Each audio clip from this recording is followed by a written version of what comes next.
Yes. No, it's no problem at all. You know, I just after you got sick, I got sick, and we're all better now. Though, are you feeling better now? I got a thing back. I tick bifurated thing about 30 years ago, it came back with a vengeance. So I was like knocked out for about 5 months. Wow. So I didn't feel great at all.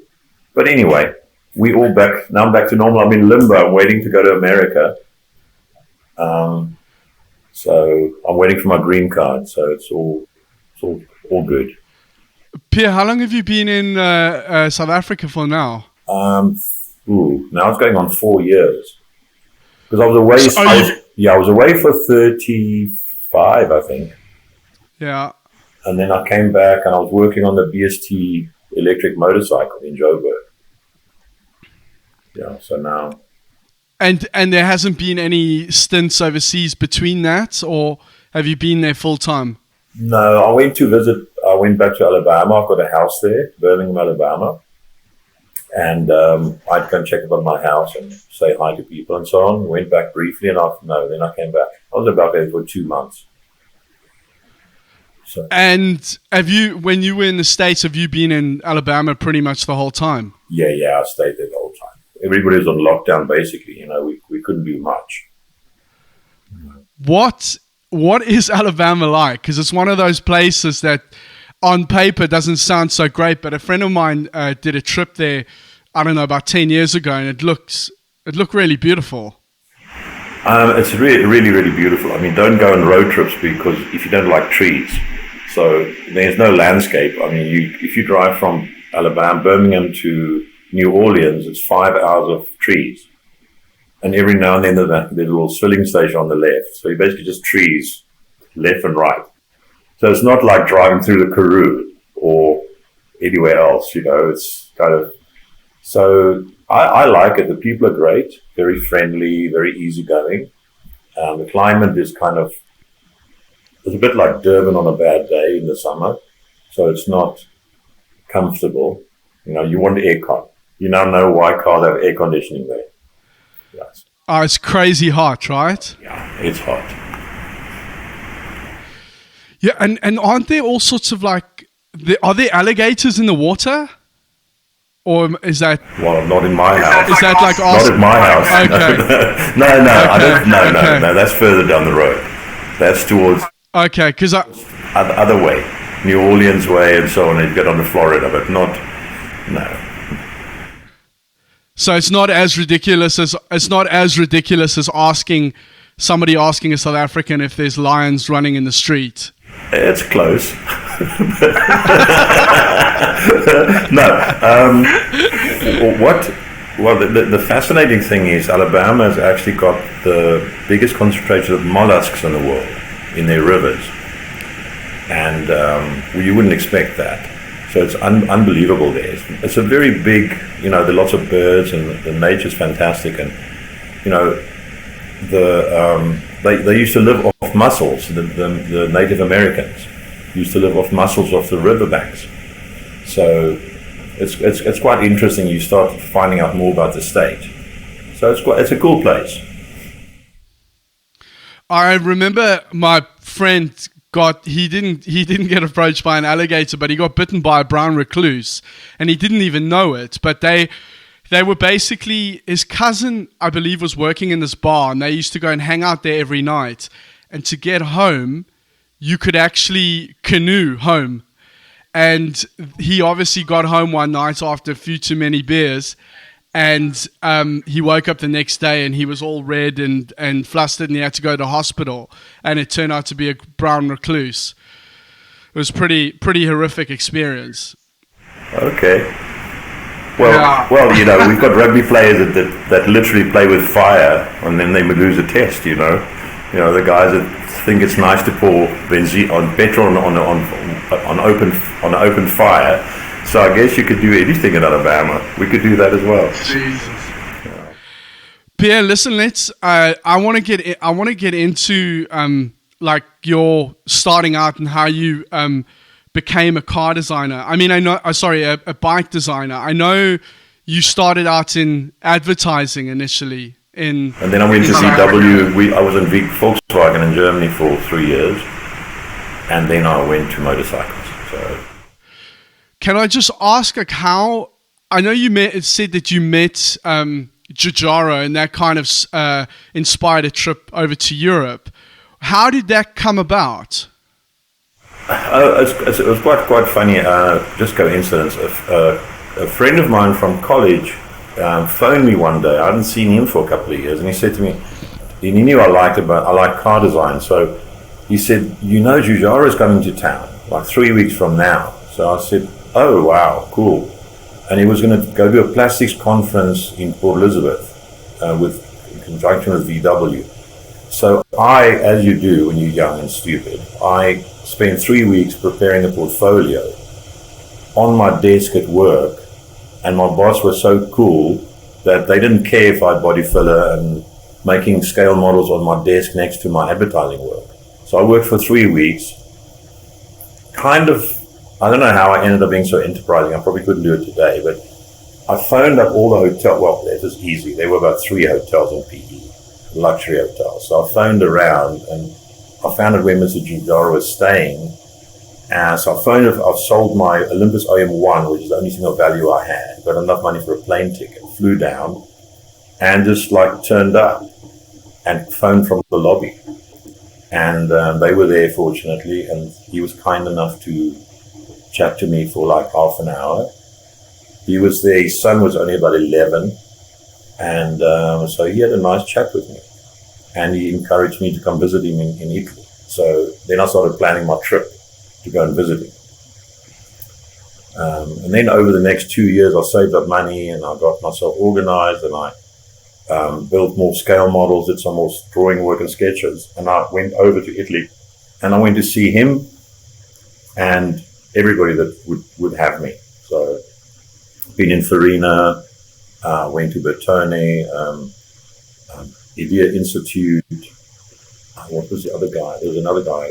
I went to try to get to Gear, didn't see them because they were with Ford then. Yeah, so I basically went to see him, and I was offered a job, but it was so lowly paid. The designers were paid nothing in Italy in those years, that I couldn't really think I could make a living and live on that. So I took off for Germany, got on the train somehow, got to Germany, and also from Cologne, just phoned the factory, and they said, oh, we're not looking for anybody. I said, well, I've come quite a distance. It can take half an hour of your time to see me. So I was a bit pushy. I had nothing to lose. So I said, look, what can you lose by seeing me for half an hour? So I went in, and they called in all the designers into the boardroom, and I had to show them my slides, show them my stuff, which was kind of intimidating. And then Patrick Le Quément, who was the chief designer, wasn't there then, he was away. So they said, well, go and see the Royal College. If they'll accept you, come back and we'll talk to Mr. Le Quément in a couple of weeks and see what he says. So off I went to the UK, and they said, well, if I got sponsorship, they would take me. Went back to Germany, and Patrick was there, and a good Honus, there was his second in charge. And they looked at my stuff, and they said, okay, cool, we'll let you know in 2 weeks' time. So I said, well, I have 2 hours, my train's leaving, I can't come back, I don't have any money. So they just kind of said, okay, done. And they sponsored me for 2 years at Royal College. So that was kind of a bit of luck. I guess you make your own luck. So I turned up, I was there, and I was pushy enough, or not, I wasn't pushy, I just didn't have 2 weeks. I just told him what it was. So I went to Royal College, did my 2 years there, and then I'd been sponsored by Ford, but then Patrick left, Ford went to VW, and then Volkswagen hired me to work in their new advanced design studio in Dusseldorf. And that's where I got my leg up into the automotive industry. So that was... Right. Was Patrick the one that... Sorry, was Patrick the one that hired you? Patrick hired me, yeah. Wow. Okay. Yeah, carry on. Sorry. And the other thing was, later he told me, he said, I didn't hire you on the basis of the quality of your work. But he said, I thought you had balls. And that's why he hired me. I've been told that a couple of times as well. Yeah, I mean, what can you lose? You just do what you do, and then you get lucky. And, meeting him was luck. I've been lucky over the years with various people. Giugiaro was wonderful. Later, my boss Tamburini was great, even though he's a bit crazy. And I've just been fortunate in the people I've met.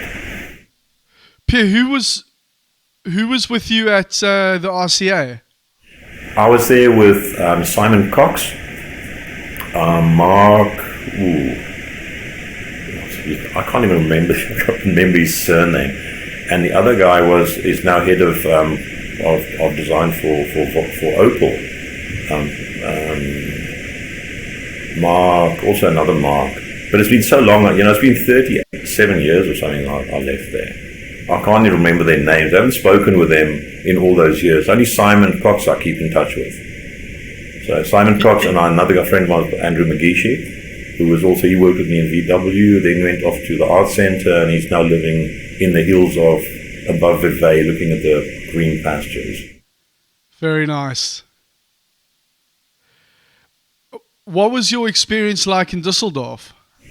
Oh, I loved it. I mean, I come from, I don't know if you know Uitenhage in South Africa. It's not exactly a metropolis.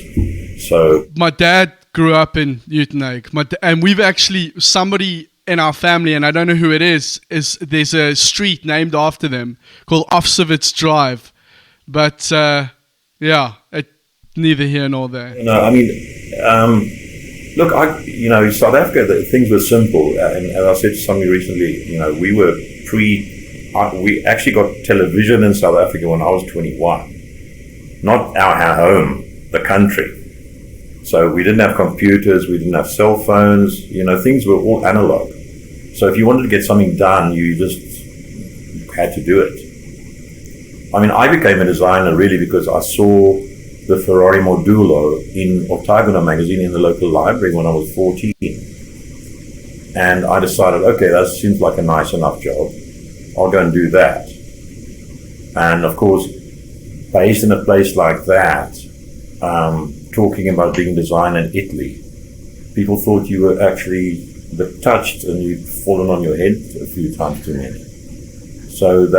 But it took me 16 years, but I finally did it. I got my job in VW, I think, a week before I turned 30.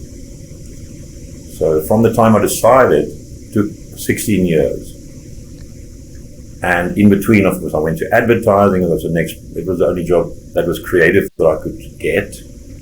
And then I did that for 6 years, very good 6 years. It teaches you, advertising that time taught you discipline, taught you about deadlines, but it was good fun, a lot of freedom. My first thing I got from the company was a magnetic card to get in the door, and you got your deadline. And what you did between the start of the project and your deadline was up to you. So if you worked 24/7 and slept in the studio under some newspapers 4 nights in a row, that was your problem. But we never had to do clock in and, clock out. It wasn't a post office job. It was like you just had to get on with it. So that was actually a fun thing. Taught me a lot of discipline. And then for the first time in my life, my parents actually told me I was working too hard. So I said, well, hold it. I thought I was lazy and I was working not enough at school. So now just wind your necks in a bit, let me just do my thing. But I enjoyed it. Advertising was fun. It was good fun. Do you think that getting into your real passion, like so late in life, kind of gave you a focus and drive to, you knew what you wanted to do and you knew that there was no time to waste and you got on with it? Yeah, I mean, when I joined, there was a guy working with me. I saw this designer doing a tape drawing. And I don't know how often they do tape drawings anymore, but to see somebody really skilled at doing tape drawings is quite something. So there's a guy his name's Rolf Schepp, and he's a very, very competent designer. I think it's called Lineale Design. He's still working in Germany. And I said to him, I went to him and I said, look, I'm older than these other guys. I'm 7 years older than them. When you walk past my desk and you see me doing something stupid or wrong, just tell me. No big deal. I just want to learn. I don't care. And I just kind of wanted to learn. I was watching the model makers all the time. And, Germany, you can't even touch the clay model. So they still to this day don't know. But when they went to lunch, sometimes I used to go and model something out, clean the tools and put them back. And then enjoyed when they came back and scratched their heads when they saw some change, but they couldn't quite figure out how it had happened. And of course, that was kind of a risky thing to do because they were very touchy about it. But no, I just enjoyed working. I enjoy designing stuff, whatever it may be. Doesn't really matter. So after your time there, was there an urgency to get into motorcycles, or did you kind of feel like I've made it and that's it? No. I'd always wanted to do bikes. And it was funny because my dad, I don't think he's ever ridden a motorcycle, but we had next door neighbors up the road, two guys, and their dad had raced Nortons and Royal Enfields and all sorts of older bikes. So I grew up 2 houses away from motorcycles in the garage. So I used to hang out there and fell in love with it, and became a big Ducati freak when I saw Cook Nielsen's win at Daytona on like a Californian hot rod, some home-built special they beat all the factories. So I'd always wanted to do this bike thing. And the funny thing was my training in VW was amazing because I was taught feasibility by a guy called John Mitchell, who wasn't an engineer. He was actually I think he'd grown up and he was a draftsman in the bus making company or something. But he was a genius at interiors and stuff. So I was lucky enough that on a Monday morning he'd sit down with me and explain everything to me about draft angles, about how you made stuff. And he would do an exploded view drawing of the whole interior that I designed with all the screws in midair. I still got it somewhere. Jesus. So he would build this whole thing and you could see, and he'd say, okay, this goes in here, and look, this is how you fix it, and this is how you do it. So I probably learned more in 3 years under John than most people learn in 10 years on their own. So I sort of know about the importance of a mentor of some sort. And he had a great sense of humor. He was English, and so we had a lot of fun as well. It was good fun. I think I got lucky with him. Was the as I understand it, that studio was an advanced studio? Was advanced studio, yeah. But there was still the strong emphasis on feasibility. Oh yeah. Everything we did, even though it was advanced design, we had to do the whole thing, which obviously trained me for motorcycles. So when you think about a car interior, it's pretty close to a motorcycle. You've got ergonomics, you've got graphics, you've got finishes, the surface finish, material finishes, you've got all the packaging, which is very tight. So it's actually perfect training for motorcycle design. I'd say the best training probably. And I was lucky that I went to an automotive company first, because the motorcycle companies in those days, they were pretty much run by amateurs. Some of them made things. They made things up and they made them work, but they didn't have much method or system going. X, Y, and Z was a part of the alphabet, but they didn't have any reference points. Things were made and somehow built. Remember, they didn't have computers. They didn't have CNC machining. So basically, you made a hard model of your bike, the left-hand side or whatever. Then there was a master model made in model board and body filler, whatever you could use. Then they didn't scan it. They actually copied it. And they copied it over on the other side. And then the machinist guys would give it wall thickness, whatever else. So it was very early days. So I learned I had to do everything. One day my boss said to me in Tamburini in Ducati design, he said, "You've got to do this blow molded tank." I said, "Well, what's a blow molded tank?" He said, "Go to this guy," gave me an address, and he said, "Go see this guy, and he'll show you." So I got in my car, didn't speak much Italian, drove somehow with our GPS, obviously, with a map, asking a few questions along the way. It's about 30 kilometers away. Went in, and as always, first of all, get offered a coffee in Italy.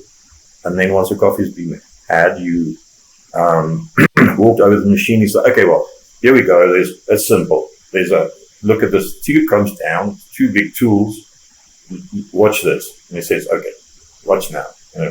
Think tool closed, thing blew, out came the part. He said, okay, so these are the rules. Minimum radii, blah, blah, blah, blah. And 20 minutes later, I went off and designed a production blow molded part. Jesus. We didn't have engineers like that. We had one engineer in the whole Ducati design. And he was the guy who did the calculus. So that's quite common in those days. The engineers did the calculus, and you had draftsmen who did all the design work. And then you had the welders, fabricators who made the stuff. So basically, my job would be on the bike. I would mock up a chassis with plywood or wood or whatever else. I had to do a whole thing where I fitted the helmet under a bike tank. So I had to do the blow molded tank. I had to do the mold for the container, get that molded, put it in, and then you had the space to put the helmet in. And then you made sections, and then you could work across that with your body filler then, clay. It was done with polyurethane foam and body filler. So I lived with a big mask on with two big filters, and you'd feel terrible, and the heat there was like 38 degrees centigrade in the summer. It felt like 120% humidity. And we worked in a tin shack as a model shop. So no air conditioning, and you basically worked from 7 in the morning to 3:30 because then you had to go home. It was too hot. So that was the hard part, but we learned a lot. Your wiring harness was done by hand. So in those days, a wiring harness would take 4 hours to do. The guy would arrive, he'd get all these bits and pieces, place them on the bike with duct tape or body filler or whatever else, string the wires in there, then remove it, go back to the factory, make a drawing, come back a week later or 2 weeks later with a sample, make a few modifications, it was done.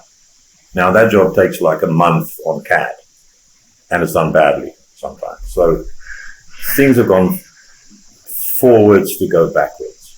I think when I was working in Royal Enfield, I spoke to a consultant and said that a lot of companies are now doing their wiring harness conventionally by hand now again. Then they scan it all, then they go do it on CAD, and then they make the samples. So it's kind of, they've realized that you can't do everything on the computer. So the computer's it's not the be-all and end-all of everything. It's just a tool.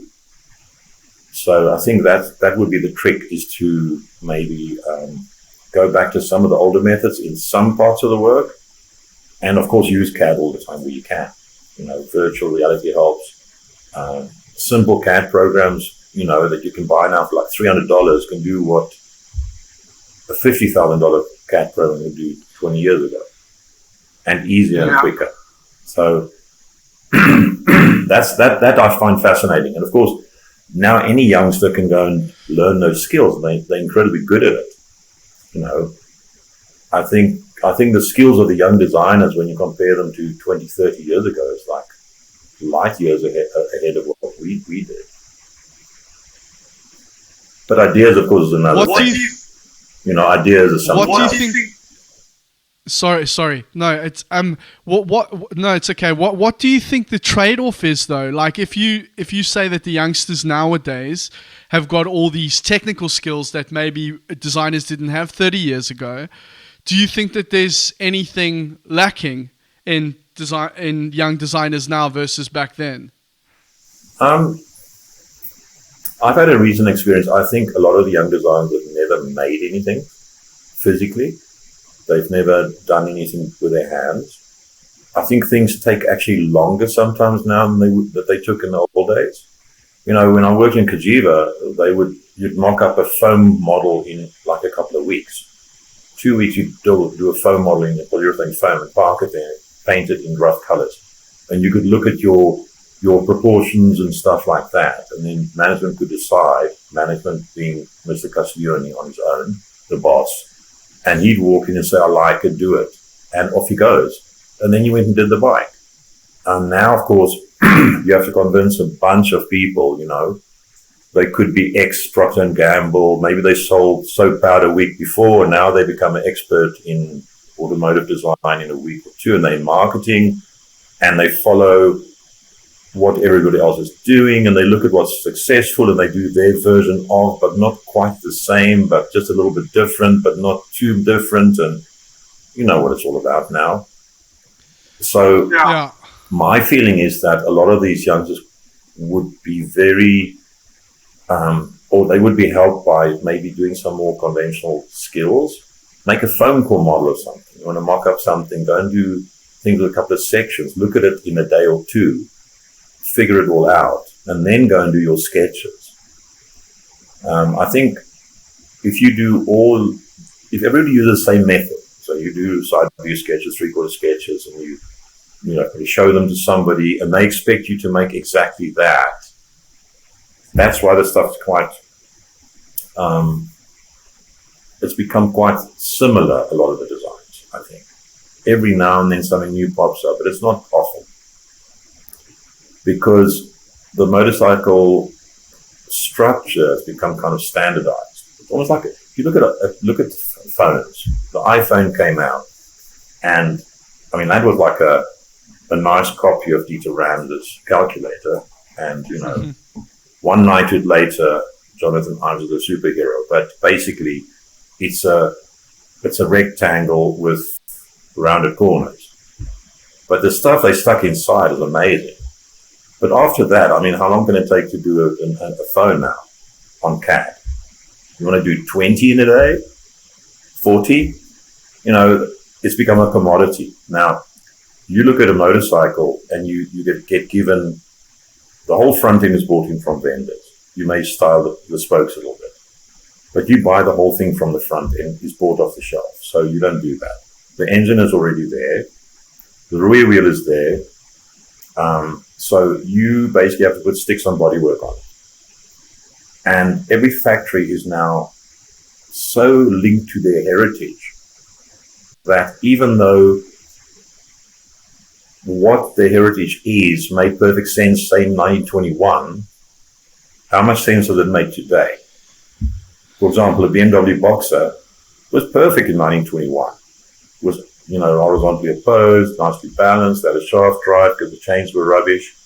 But now they've got this situation where, a bit like the Porsche 911, they're kind of victims of their own success. So people like that so much they can't change it. So, it's like giving people cheeseburgers because we know they like them. They don't even know they'd like sushi or something else or a nice plate of pasta. So we keep on feeding them sushi. McDonald's burgers, It's like all the retro craze. I feel like it's like Groundhog Day every day for me. When I was seeing my mates up the road, they had like 60s and 70s and 80s motorcycles parked there. Now you go to the dealership and you have sanitized, curated versions of 60s and 70s motorcycles parked there. It seems like I've done nothing. It's like I woke up one morning and I'm back in 1975. So in that sense, it's quite weird. It's fundamentally, motorcycles haven't changed. You still have chains flaying oil in the open air. You still have some of the similar problems. They don't have reverse gears, for example, even if they weigh 220 kilograms. Not some of the touring bikes have. And you have grown-up men paddling around parking lots like ducks, trying to park their bikes, trying to find a spot. So it's not really about design now. It's really about styling. It's about giving people what they think they want. So it's not the purest time of maybe the 30s, 40s, and 50s or whatever, when all was new. That's a bit disappointing. So nobody's doing anything new as such. But now there's electric. Is new always better though? That's the question. If you make it better, yeah. So, it's not about design content, it's about the design intent. So why should an electric motorcycle look like you've stuck a suitcase in a tubular frame with a cake tin on the back and you stuck some Tupperware on it? That's what we get now. There's a standard model, because it's easy. They buy these ready-made components off the shelf. You get a Samsonite, no, actually it's more like a Remover suitcase in aluminium in the front. You stick like a leftover Ducati monster frame around the side with bits cut up the middle. You've got a cake tin on the back, sit vertically, you've got a sprocket on it, and you've got a big sprocket on the back where it looks horrible. And then you ask the stylist to stick some stuff on there that looks like the stuff they had done for the IC bikes. So it's kind of a transitional period for electric now as well, till people figure it all out. And then it'll become standardized again, and then we'll have a lot of similar phones, like the phones. They'll all look the same again in 10, 15 years' time. Yeah. But I just think it's a bit lazy. What should an engine layout be like? You know, you have a V-twin like a Harley or an Indian, and they were fantastic bikes in 1920 when they kind of, a bit like Ducati. Ducati with a 90-degree V-twin, they had a single, and then they didn't have enough power, so what did they do? They stuck another single on the same crankcase at 90 degrees, and there was their bike. And it was air-cooled then, so it made perfect sense. Horizontal cylinder was horizontal, with horizontal finning. The rear one had horizontal finning the other way. And then when they became water-cooled, it remained exactly the same. And now they made it a V4. And I mean, when I spoke to one of the chief engineer in Aprilia, I asked him if there was anything worse for packaging the V-twin. He was smoking outside. He said to me, yes, a V4. So you end up having a situation where on a Ducati, like on Harley, you have to turn off the rear cylinders in traffic because it gets so hot, because the exhaust is right there where you don't want it. So instead of saying, okay, what is the best motorcycle we can possibly build with today's technology, people are saying, let's go and do a V4 because it's like a V-twin we had, but we've got two more cylinders for various reasons, more power, emission, blah, blah, blah. And then when you open it up, it's like, I don't know if anybody's ever worked on a Ducati V4, but it's like opening an old TV from 1978. You know, it's like there's shit everywhere. I mean, Brian Caddison from Cycle World once said that a certain bike looked like they dragged an electromagnet through a scrapyard. So all these bits are in there. So if you remove the Tupperware, it is the most horrific thing you've ever seen in your life. And then when you walk into the museum at Barber's in America, you see some of these classic bikes, and they are absolutely gorgeous because they've got very little on them. And of course, now we've added probably, I would say, between the airbox and all the gubbins you put in there, we probably have another 20 liters more volume on the motorcycle than in 1920. But they still have to look the same. So what about maybe redoing the mechanical layout, making a better motorcycle? Are those things that you've got more jurisdiction over in motorcycles as opposed to cars? Because in car design, you kind of get given a package and you need to work with this, and this is the powertrain, end of story. That's it, yeah. So basically, if you work for a big manufacturer, very, very few people get the opportunity to do something new ever. So it just doesn't happen. You get given your bits and pieces. It's a bit like Orange Country Choppers. Did you ever watch that program? Yeah.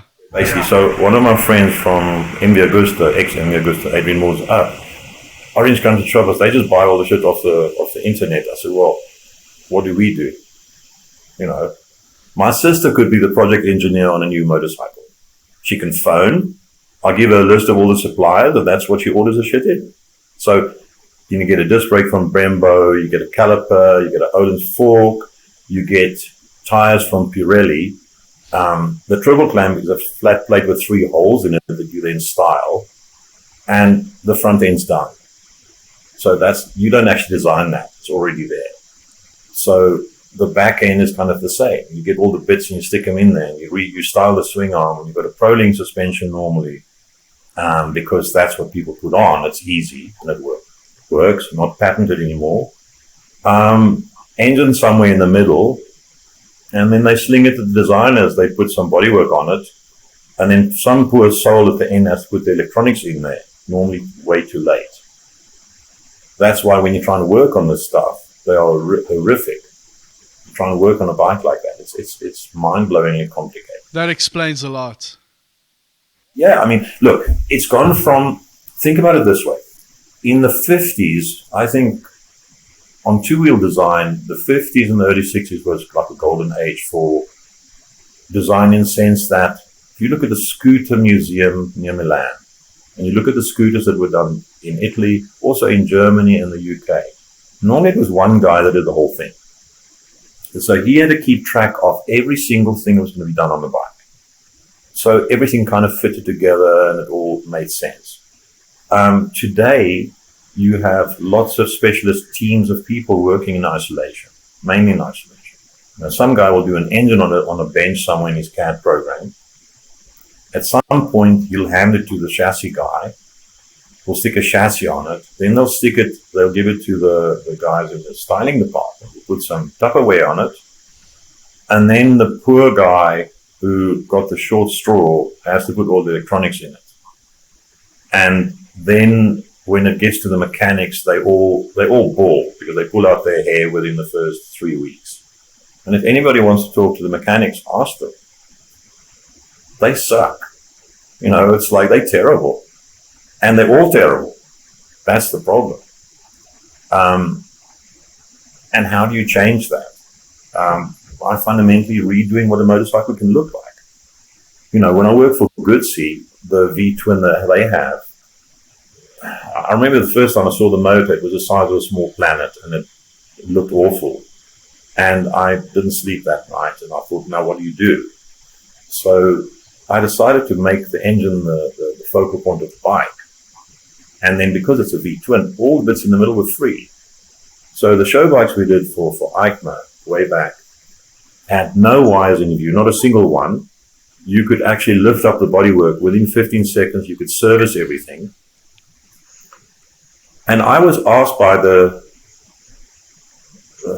chief in charge, marketing guy, Mercanti, why we'd spend so much time on the inside of the bike. And I thought of a saying that I grew up with. It's like, if you have to explain it, you can't. I just thought, what, I'll go and have a coffee. I'm not even answering this guy. Because he obviously didn't get it. And because he didn't get it, and none of these other Procter & Gamble guys get it, they are the way they are. You tell me a company like Honda, Yamaha, all these guys, all of them put together, can't come up with a better design. They're not even attempting. What is your stance on this whole design by committee thing? Because it drives almost everybody I know crazy, and there's always an argument for it. But there's also an argument for what you said earlier on with regards to the public doesn't even necessarily know what they like because it hasn't been put in front of them. I don't think the public knows what they could have if you don't do it for them. So if somebody sat down and did something really integrated, really beautifully designed, where all the components were beautifully designed, and you thought about from the first minute you manufacture it, how do you assemble it? How do you build it? How do you ride it? How do you operate it? And then how does a mechanic work on it? That would give you a better product. When I worked for Goodsey, I went to the what they call the first build department. They actually assemble the first prototypes in mechanics. And I asked them to make me a list of all the things they hated the most about Motor Goodseys, so I could eliminate them. And they said, oh, well, no, nobody's ever asked us. They don't listen to us. So these guys are the guys that work on the bikes. They're the guys that fix the bikes, assemble them, but the engineers say, well, they're only mechanics, they don't know what they're talking about. So, of course, I try to push that with the engineering staff, and they went into non-invented here syndrome, and they said, no, what do they know? So that stuff doesn't get, it's not that people don't try and do it. I'm sure that I'm not the only one that's tried. I'm convinced that, you know, I mean, I told somebody 2 days ago about something I'm working on now. I said, I'm not being Don Quixote anymore. You know, windmills have overpowered me over the years. It's like being in a rubber room. You can bang your head against the wall, but you can only get a headache. So I don't personally think that anything revolutionary or different will ever come out of a major manufacturer. Never. Not going to happen. Not the way they run now. The committees are doing their job. They are making sure the bottom line is kept to. I mean, a Porsche 911 with a rear-mounted engine, is that really the best engine? Is that the best chassis layout for a racing car or a sports car? They've attempted moving the motor further forward now because the yuppies that buy the cars, or the enthusiasts they call themselves, want the engine in the back. They prefer to be air-cooled still, because they've convinced themselves that's the way to go. So no matter what you do, if you have a better sports car in the range that's mid-engine, you remove the powerful engine so it doesn't show up the big boy. Isn't that what they do? If they've got a great car, it's better than the 911, so they take the big powerful motor out of it. So the other one will always be better. So, and they perpetuate this thing. And I think the engineers in the company must feel the way that everybody does about these things. Why? Why is because the clients want that stuff, you know. And, you know, what was I all saying? I think it goes something about nobody ever lost money by underestimating the taste of the American public, or any public you want to add in there. So, you know, give the people what they want, but to me, it's not design, not real design. And maybe you can't do it now. Maybe you can't really do it. If you don't make an SUV that's too big, too heavy, too clumsy, on too low-profile tires, you can't sell them. You know, I walk through the parking lots here and I look at a car with 20-inch wheels with the tires are about an inch high, and, you know, the first pothole they come to, they take out a rim that costs maybe a few $1,000s, but hey, that's what they want. You know, if they're stupid, give it to them. Now we've got Formula One, they're putting bigger wheels on it so they can perpetuate the next thing as well. That's marketing as well. Not necessarily the best technology. But it's not about technology anymore, it's not about design. If you look at Tesla, what do you think of the Cybertruck? Who needs this thing the size of a city bus that does 0 to 60 in 3 seconds? And the battery, they say, lasts 1 million kilometers. So that's like buying a pair of sneakers with soles that last 55 years. So the top's going to wear out after a year and a half. Then you sit with these beautiful soles that you're bragging about. 0 to 60 in under 2 seconds. Who cares? The speed limit's 70. You know, it's like, I don't know. I mean, I think there's a kind of exaggeration of giving people what they think they want. You know, well, like a superbike, 220 horsepower. Wow. You know, they bought by 55-year-old men with a gut. You know, so they'd be quicker on a bicycle sometimes. So anyway, I'm a little bit cynical about it. I mean, the thing is, I share a lot of your sentiments as well. But the thing is, it's a lot more powerful coming from somebody like you, because somebody with your career and reputation would not normally speak that straightforward. And I was listening to sorry, no. I was listening to a very informal interview with you and Brett and an Italian guy at when you guys were presenting the BST motorcycle, and the guy kind of commented saying that you could say whatever you want, and Brett laughed and he said he always does. So that's a refreshing thing, because even designers, directors will normally get sucked into that marketing role, which is kind of a prerequisite, Well, I've always felt about it. I think one of the most amazing things I've read recently was, I don't know if you've seen the site called artybollocks.com. No, I'm writing it down. For any okay, write it down. Any creative person out there, go and write down artybollocks.com. Now, these guys, and I actually emailed them. I love this site so much. They write bollocks for arty people. Now, replace their bollocks about paintings by the bollocks people talk about automotive design or anything else. Cars are these days influenced by water flowing through the Alpine mountains at 4 a.m.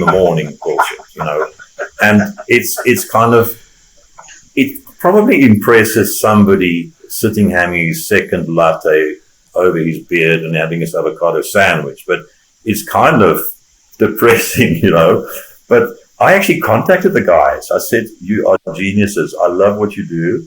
And one guy is a copywriter for an advertising agency. The other guy's a great graphic designer. So they are taking the mickey big time out of all these pretentious arty people. I mean, that you can't be creative in these days in motorcycle design if you don't grind metal in a darkened room with an angle grinder with no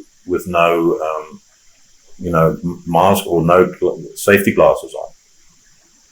It's become kind of a weird alternative universe for me, anyway. Pierre, we haven't talked at all about the process of you knocking on Massimo Tamburini's door. I know that you again. I watched a couple of your interviews, and the guy that was interviewing just said, like, hang on a second, you just completely overlooked that. Like, how did you do that? What was the process of you approaching him? Oh, okay. So the first thing to remember, Italians don't answer letters. Well, they never did then. So all the letters I sent out, the only person that answered me was Mr. Ramaciotti from Pininfarina. And he was interested in me because I was doing interior design. That, as a lot of designers know, nobody wants to do. Because it's a pain in the ass and it's hard and it's kind of thankless.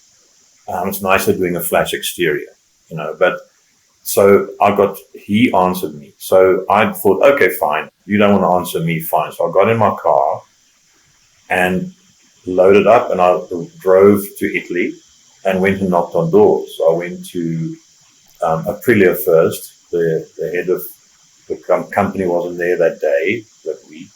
Maybe if he'd been there, it would have turned out different. And then from there, I went to see Tamburini in Rimini, knocked on the door because, as I say, they don't answer. So just introduced myself, spoke to him. And then after a little trip through the Italian countryside, I went to Varese and I spoke to Mr. Castiglione and Engineer Bordi, who were in charge. And I was offered a job. So basically, the thing I learned is and a friend of mine's son went through this. He said, "Dad, you don't know what you're talking about. I've sent all these resumes and they send it all on the internet." He says, "Dad says, look, you got to go and talk to people face to face. Prove that you actually want to do the work." So turning up is already a lot from like 10,000 miles away or 300 miles away, whatever else. It's not that easy. It's not all on the internet. So at that time, you just kind of turned up, presented yourself, and try and convince people that they give you a chance. So that was my thing. I just rolled in, and why him? Because I had seen his work over the years, the Bimoto work he'd done. I used to glue myself to a window in Cape Town when I drove past after work. He had a bike standing, SB2 Suzuki, and I would go and stand looking at this beautiful the beautiful welding and the creativity and whatever else. And, I knew of his work, and then he did the Ducati Pazzo. So I had to do that. You're going to have to excuse me. I have to plug in. I have to plug in. No, don't worry about 2 seconds, it. Sorry about that. I Do don't it, think do it'll it, be do that long. No, it's okay. You wouldn't think you can lose a Lenovo charger bigger than my computer.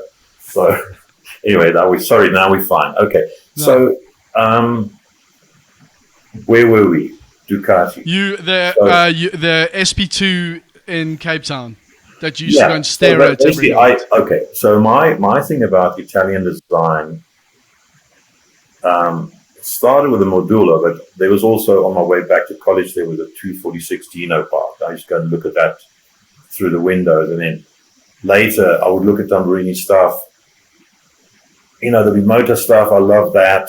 And then he did the Ducati Pazzo, which was all enclosed, very modern looking, very, very cool. And I went to see that at the Earl's Court Motor Show in London when I was studying at Royal College, my first year. And I was just blown away by it. And it was an amazing bike, the coolest bike on the planet. So I decided, and I've always loved Ducati, so I thought that would be a cool place to work. Little did I know. It was a great experience, but it was kind of interesting for anybody working in a normal studio now. But he was very much like the Giugiaro or Gandini. Yeah, he's the godfather of design at the time. And, the funny thing about him, I told people the other day that the cool thing about Tamburini is that actually he was trained as a plumber. That's what people don't know. He's a plumber. So he's a plumber that liked motorcycles, that decided one day that he could build them better than anybody else. So he wasn't trained what he couldn't do. He wasn't taught what he couldn't do. He was the bumblebee of design. He just kind of bumbled around and then did cool shit at the end of the day. So it took a while sometimes. I mean, the 916 took 7 years, and the V4, the MV took 7 years. But he did stuff till they were right, which of course is not the modern way of doing things. And you can't do that anymore, but it did lead to some wonderful design work. Or rather, in his case, craft work. It's not really design in the traditional sense that we talk about it today. He was an artisan. He made stuff till it happened. He couldn't draw. So he relied on some guy sitting there drawing 55 disc brakes and 72 foot pegs. And he chose one and they would make it. And then he would be there in the workshop with his angle grinder and body filler and dust, and he would grind away till he was happy. And then a week later, he'd start all over again and grind away till he was happy again. And then maybe 6 months later, he'd grind away again. And then 7 years later, you have the 916. So it was a different time, can't happen again, but it made for some interesting things. Do you think he was enabled at that time because there wasn't this kind of established time frame as to how long things should take? Oh, there was an established time frame. He just didn't stick to it. That was different. I did the Ducati 888. And the reason I did it because they said, well, he's late again. You've got 3 weeks to restyle this bike. We've got to go to production. We've got to have something to sell. So the 888 tank was done. Initially, the brief was in great Italian fashion that we had to use the same mold so we could machine into the mold and use the existing mold. So I stuck to that. Great limitation to the design. And then, of course, as soon as we finished the tank, they used another supplier, which he made a completely new tool. So... but yeah, it was interesting. But the time frames were there. We were expected to make the stuff in certain times. It just didn't happen. Jesus. And how did you handle that? Because you had obviously come from a very disciplined environment. Yeah. Well, I guess it helped coming from South Africa and having done my military service and putting up with immense amounts of bollocks from people and being older as well. I wasn't a youngster. I was already 30 then, 31. And, I just wanted to do this stuff. So I knew I could learn a lot. So, he never taught me anything. but I learned a lot by watching him working. So if I work, if I have to do and of course in those days you did all your modeling yourself.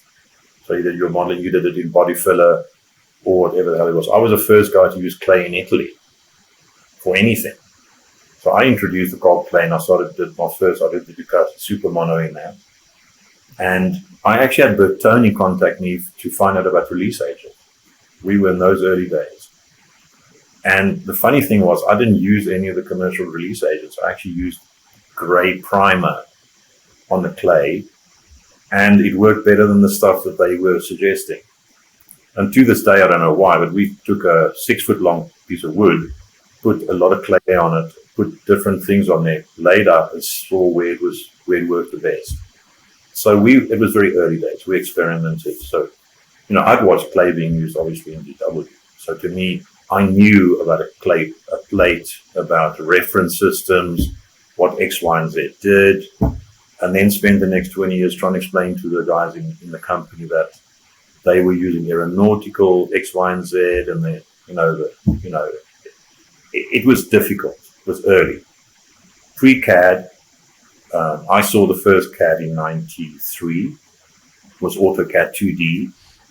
So if you wanted to make an instrumentation pinnacle in your bike to model around, you actually made the whole model in bits of plywood from the model shop, and you built up the whole thing yourself, a physical model with all the governors inside, and then you could put it in your model to model around. So we worked with samples. We didn't actually have CAD. So what would take maybe 4 hours now would maybe take you 4 days, and it would be done worse and not quite as well. But we had to do it, so it was the only way to do it. Fuck, wow. And did he kind of view you as like his protege? Did he kind of take you under his wing? I wouldn't think that we fought. I guess we fought a lot because he came to me. I'd broken my hand and I was working on a scooter project, and I'd been on it for like a month, and I actually was supposed to be off home sick for 6 weeks. And I had a cast on my hand, and I'd hold a clay tool, and with my left hand I would kind of guide it. So I was modeling the model, and he came in and he kind of yelled at me because I was too slow. And of course, it was a bit much because he'd been he was like 4 or 5 years late on his project. So I said, hey, you know what? I should be at home. I guess my South African stubbornness kicked in. I said, I'm supposed to be at home sick. I'm doing you a favor. You're 5 years late on your bike. Get out of here. Go away. So we had a kind of a relationship like that. But I think we were very similar in a way. Yeah, he broke, but I remember these 4 cell phones. You would throw them against the wall, they would shatter into bits and pieces. They go and buy him another one. If you got mad at whoever phoned him to rush him. Jesus. But wow. No, but he was a really good guy, and he did some great work. So what's there to argue about? He couldn't do it today because nobody would actually accept those timelines and those costs involved. Yeah. It's history. That's. You hear all these amazing stories from that time, and you can't imagine it. You really can't. I mean, the closest thing I've got to experiencing it was like in a restaurant in George, when I was a 14-year-old kid. But that's probably the last time. I haven't seen any of that in a European design studio. Everything is very, relaxed by those accounts. Well, think about it this way. When I worked for Tamburini, they had like 5 guys in the technical office, which none of them, and 1 engineer. They had 5 draftsmen and 1 engineer. Downstairs, they had 3 model makers, 2 fabrication guys, one welder fabrication guy, and then they had 2 machinists on conventional machines, so no CNC. And then they had the designers. 2 was me and 1 youngster, who now works for Engine Engineering, Fabio Orlandi. And we did everything. So you swept the floor, when to pick up paint, figured out how to do stuff, model the stuff, maybe take molds of it sometimes, put on the spray filler, sand it all down, do the finishing, help with the assembly, everything. So you had to do everything. So you had to learn everything. But there was a handful of people. Now you've got probably 10 times more people, and they're more highly qualified. You've got better tools. Of course, you can be relaxed. You know, it's like when you got 20 people doing 4 people's job, it's much more relaxing than when you have 4 people doing 20 people's work in less time. So that's what's changed. It's become much more of it's a more modern profession. I mean, obviously, the quality is much, much better. I mean, if you look at a modern Triumph, something like a Bonneville or something like that, I mean, to me, you can't finish something better than that. The detail design can't be done better than that. They're perfect. But they're also perfectly boring because they're just regurgitations of stuff. It's like, that's what's so depressing about it. And it's not the designer's fault. It's like being briefed to do a hipster bar in Birmingham, Alabama. You go on the internet and find out all the gubbins you have to put in there. You know, you've got little clogs and things. And you've got a faux injection unit that now looks like a carburetor, beautifully finished. And you can't fault it. So if you as a client look at it, it's perfect. But as a designer, it's like maybe what are people going to copy 40 years? What are they going to regurgitate 30 years from now? The same stuff? Think about this. The poor designers won't have anything to regurgitate. That's the problem. Yeah. So it's kind of, you know, like the Mini. I'm a big Mini fan. The original Mini. And the first new Mini was great. Now it's just it's like a cartoon version of something that somebody heard about. I don't think the designers working on has ever seen an original Mini. You know, they don't even know what it is, what it stood for. So now they've got these overweight, bloated things running around, but it is cool. That's what the client wants. They make money out of it. But it wasn't why I became a designer, so thank goodness I'm kind of almost done. You know, I'm reaching my sell-by date. It's like that box of milk. You look on it and you go, wow, it's only got 2 weeks left. I've got like 5-6 years to go if I make it. But thank goodness I don't have to do that regurgitation. I refuse to do it. For no money in the world do I want to redo a bike that was done in 1955 and do my modern take on it. It's like, no, not for me.